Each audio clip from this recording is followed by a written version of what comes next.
Rail লাইনে আত্মহত্যা করতে যাচ্ছিলেন? আমি মরতে চাই। তা হঠাৎ এই সুন্দর পরিকল্পনার কারণ? অনুতপ্ত, বিবেকের কাছে অপরাধী। অপরাধটির সঙ্গে পরিচিত হতে পারি?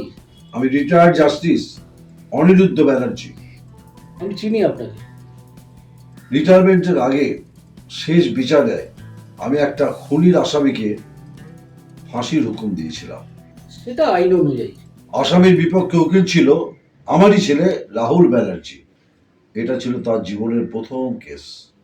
তাহলে তো ছেলের জয় গর্ব করা উচিত। কিন্তু পরবর্তীকালে কিছু কথা কানে আসে যে আসামি নাকি নির্দোষ ছিল।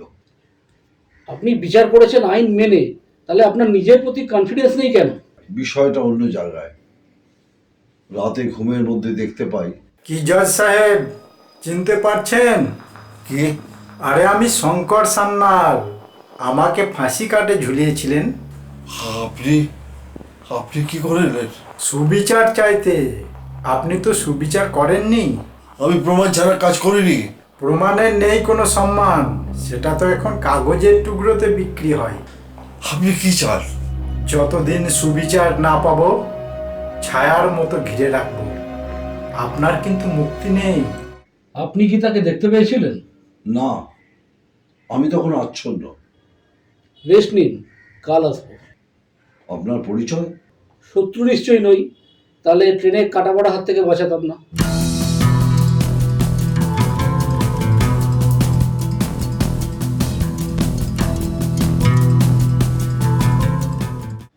বুঝতে পারছি না আপনার কিসের এত কনফিউশন।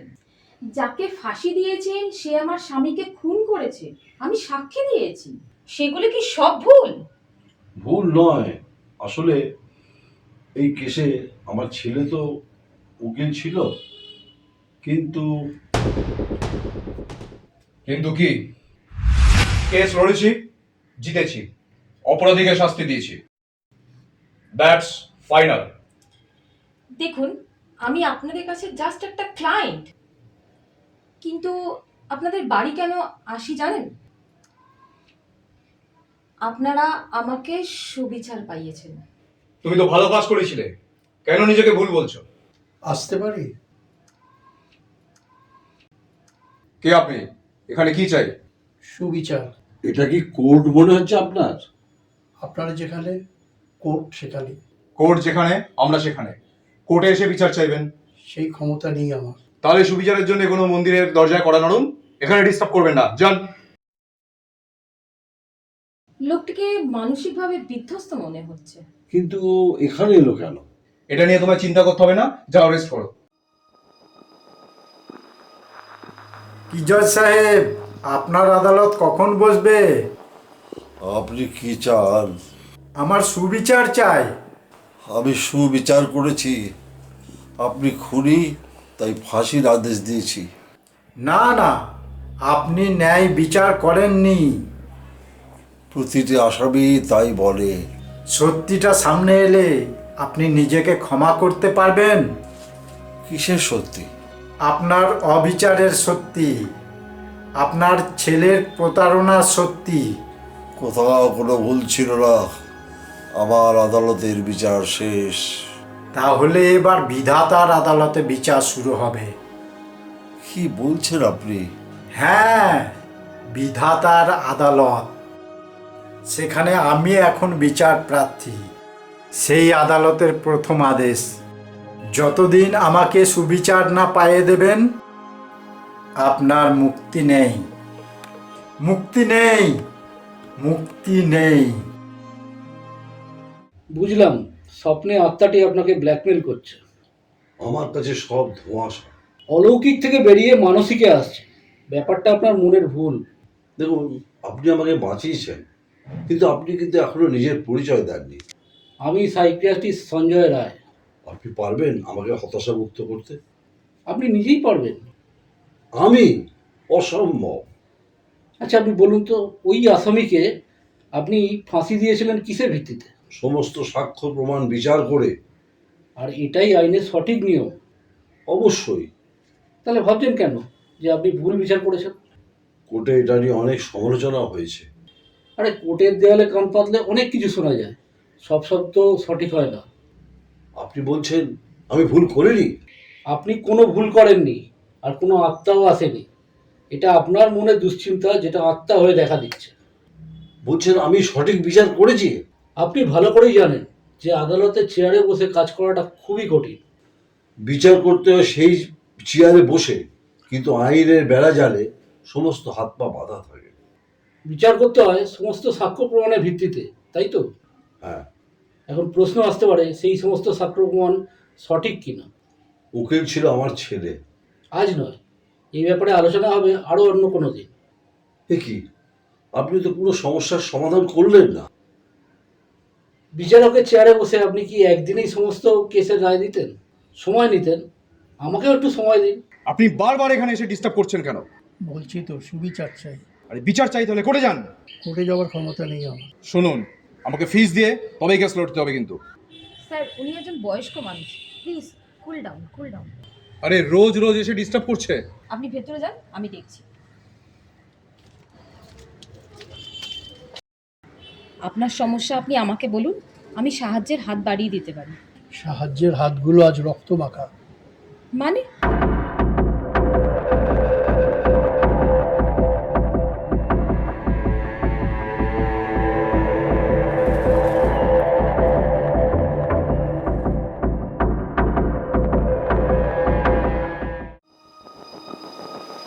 বিবেকের তাড়নায় জর্জরিত এক বিচারক। আপনি আবার এসছেন? আইন, তুমি কার? আপনি আমাকে ভাবিয়ে তুলেছেন। আমি নিজের বিচারের প্রতি আস্থা হারিয়ে ফেলছি। এটাই তো বিবেকের কারাগার, সেখান থেকে কারোর মুক্তি নেই। আমি আমি দিশেহারা হয়ে যাচ্ছি। এটাই বিধাতার বিচার। এক নির্দোষ তার আদালতে বিচার চেয়েছে, সুবিচার হবেই। মুক্তি নেই, মুক্তি নেই, মুক্তি নেই। আপনার মন থেকে এই আত্মা মুছবে না। আমি পাগল হয়ে যাচ্ছি। পাগল হবেন না, কালকের পর সম্পূর্ণ সুস্থ হয়ে যাবেন। কাল? কিভাবে? ঠিক কাল বিকেল 5টা আপনি থাকবেন, আপনার ছেলেকে থাকতে বলবেন, আর ওই রিমা ম্যাডামকেও ডেকে আনবেন। কিন্তু সব জবাব কিন্তু কাল হবে, ঠিক আছে? এতে বাধা কোথায়? আমার আপত্তি করার কিছু নেই। আসলে মানসিক অবস্থা যা গেছে তাতে সামলে উঠতে একটু সময় লাগছে। সব সমস্যার সমাধান হয়ে গেছে? হ্যাঁ, এটা ঠিক যে আপনাদের পরিবারের সঙ্গে মিশেই গেছি। মিশে যখন গেছেন তখন বাকিটা আর বাকি থাকে কেন? আপনি আপনি আবার এসছেন? সুবিচার চাই। আমি আর জজ নই। আমি আপনার থেকেই সুবিচার চাই। বিচারকের আসন থেকে অবসর নিয়েছি, সেটা দিয়ে আমার পক্ষে সম্ভব নয়। দিতে আপনাকেই হবে, এই চেয়ারে বসেই দিতে হবে।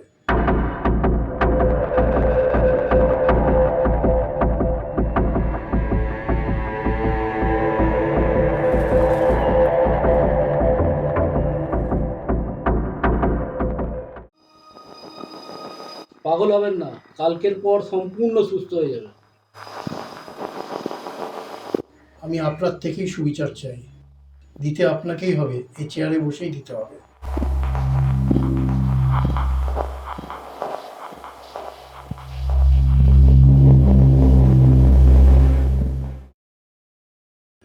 জজ সাহেব, আজ আপনার সব সন্দেহের অবকাশ হবে।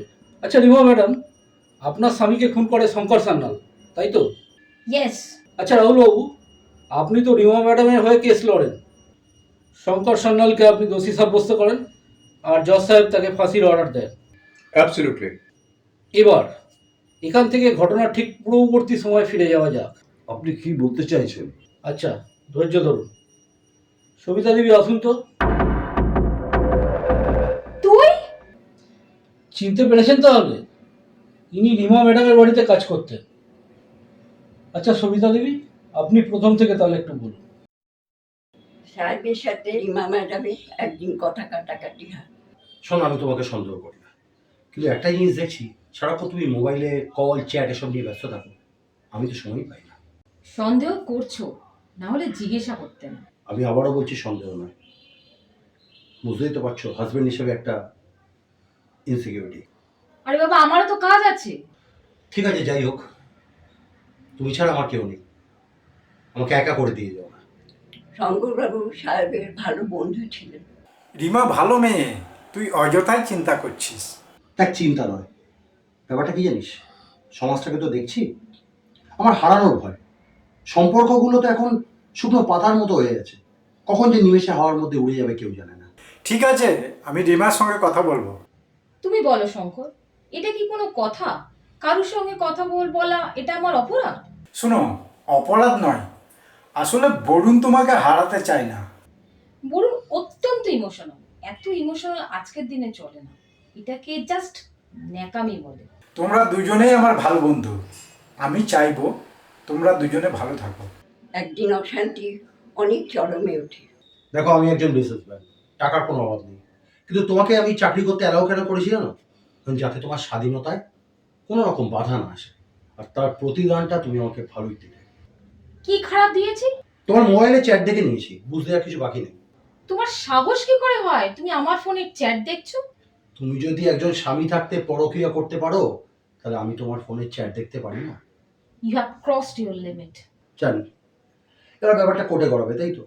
আর সেখানে নানা রকমের খেলা হবে, কিন্তু মনে রেখো, সেই খেলা খেলার জন্য আমার তরফ থেকে একটা বড় খেলোয়াড় থাকবে। আমি তো অবাক হয়ে যাচ্ছি এসব শুনে। তোকে বলেছিলাম না, আমার সন্দেহ কখনো মিথ্যে হবে না। আজ বুঝতে পারলি তো? শোন, যা করবি সাবধানে। যখন ধরে ফেলেছি, করার একটাই জিনিস আছে, ওকে ডিভোর্স করা ছাড়া আমার উপায় নেই। হ্যালো হ্যালো হ্যালো, হ্যালো, কে? রিমা? কিসের আওয়াজ হলো? আর বরুণ কোথায়? গুলির আওয়াজ হয়েছে, বরুণ মারা গেছে। হোয়াট? কে গুলি করলো? তুমি করেছো। কি ভুল ভাল বকছো? ভুল ঠিক তো বিচার হবে কোর্টে, যেখানে আমি কাঁদতে কাঁদতে বলবো, জজ সাহেব, জজ সাহেব, এই শঙ্কর সান্যাল আমাকে পাওয়ার জন্য আমার স্বামীকে খুন করেছে। আচ্ছা দেখো তো, তুমি বাড়ি থেকে পুলিশের সাইরেনের আওয়াজ পাচ্ছ কিনা?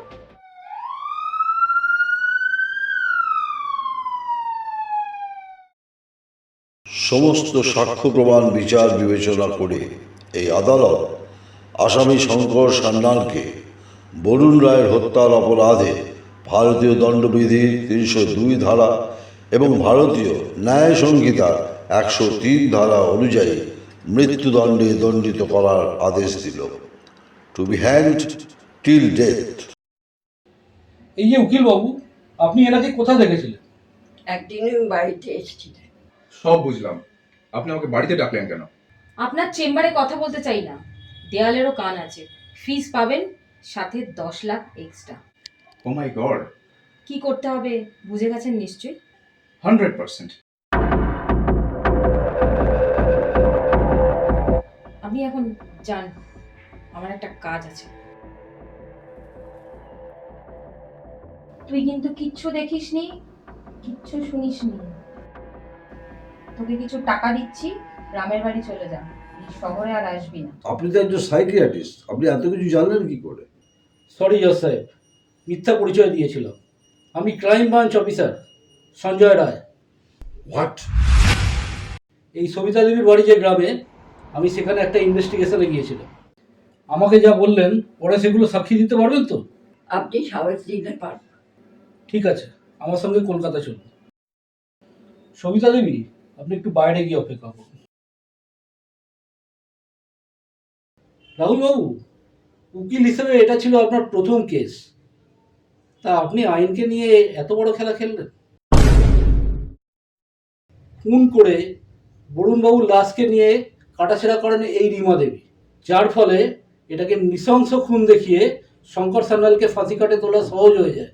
এই মহিলা আজ আপনাদের বাড়িতে এসে মিশে গেছে, দেখাচ্ছে কৃতজ্ঞতা, কিন্তু সত্যিটা আসলে তার নয়। এর স্বভাব হচ্ছে অন্যের সম্পত্তি লুট করা। আর উকিল হিসেবে বাঁচানোর জন্য রাহুল বাবুকে এর পাশে থাকতে হবে।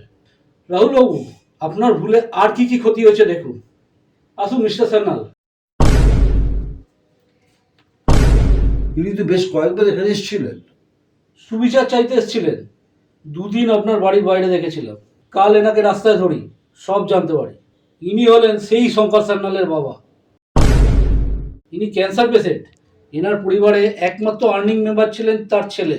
রাহুল বাবু, আজ আপনার জন্য ইনি অসহায়। এনাকে সাহায্য করার মতন এনার পরিবারে আর কেউ নেই। টাকা পয়সা যা ছিল উকিলের পিছনে খরচা করে ছেলের মৃতদেহ হাতে পেয়েছি।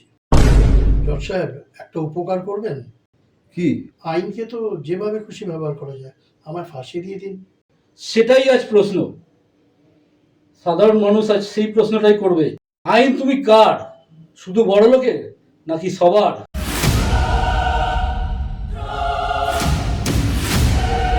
আজ এটা আমার প্রশ্ন, এই অসহায় বাবারও প্রশ্ন, জনগণের প্রশ্ন। আপনারা তো আইনকে চালাচ্ছেন, বলুন তো তারকে কারা পাবে আর কারা বঞ্চিত হবে? জমি বাড়ি গয়না বন্ধক রেখে সাধারণ মানুষ আসছে আপনাদের কাছে বিচারের আশায়। তাদের কষ্টের টাকা থেকে কি বড় লোকদের কালো টাকার মূল্য বেশি? উত্তর দিন। এক সন্তানহারা বাবা এই উত্তরের অপেক্ষায় রয়েছে। মৃত্যু পথযাত্রী মানুষটি যাওয়ার আগে এই উত্তরটি চায়। কি হলো রাহুল বাবু, আপনি তো কোর্টে দাঁড়িয়ে সমস্ত সাক্ষীর মুখ থেকে অনেক কথা বার করেন, কিন্তু এখন আপনার মুখ থেকে কথা বেরোচ্ছে না কেন? আর 10 লাখে বিক্রি হয়েছিল, 10 কোটি দিলেও এর উত্তর পাবে না। এই কেসের ফাইল রিওপেন হবে, আমি লড়বো। তুমি আমার বিরুদ্ধে লড়বে? ইয়েস। আরে কোনো লাভ নেই, অনেকে আছে না টাকায় বিক্রি হয়ে যাবে। স্যার, আজ আপনি আমার চোখ খুলে দিয়েছেন।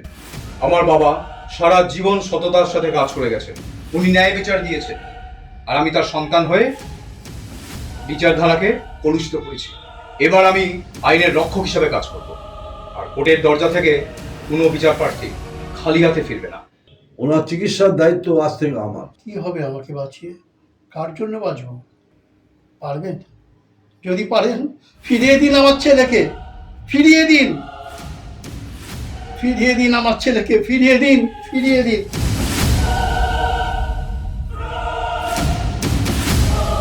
এ কি বিচার?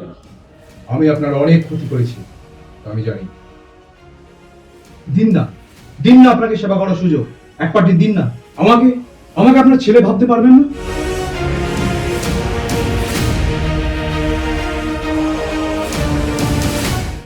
রিমা ম্যাডাম, আপনি নিশ্চয়ই পালাবার চেষ্টা করবেন।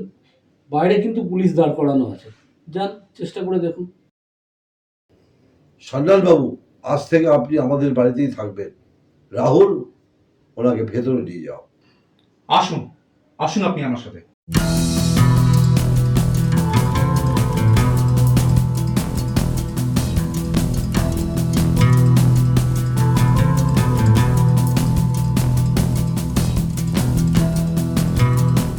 আজ আপনি সুবিচার করেছেন, আমার বাবার দায়িত্ব নিয়েছেন, এর জন্য আপনাকে ধন্যবাদ। আমি আর আসবো না, কিন্তু অন্তরিক্ষ থেকে আপনাদের রক্ষা করে যাব। ভালো থাকবেন জজ সাহেব।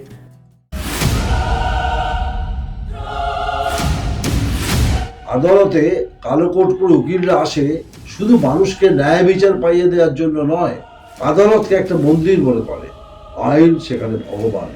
আমরা জাজেরা সেই চেয়ারে বসে সেই ভগবানের আদেশকেই মানুষ রাজনীতি দেবে।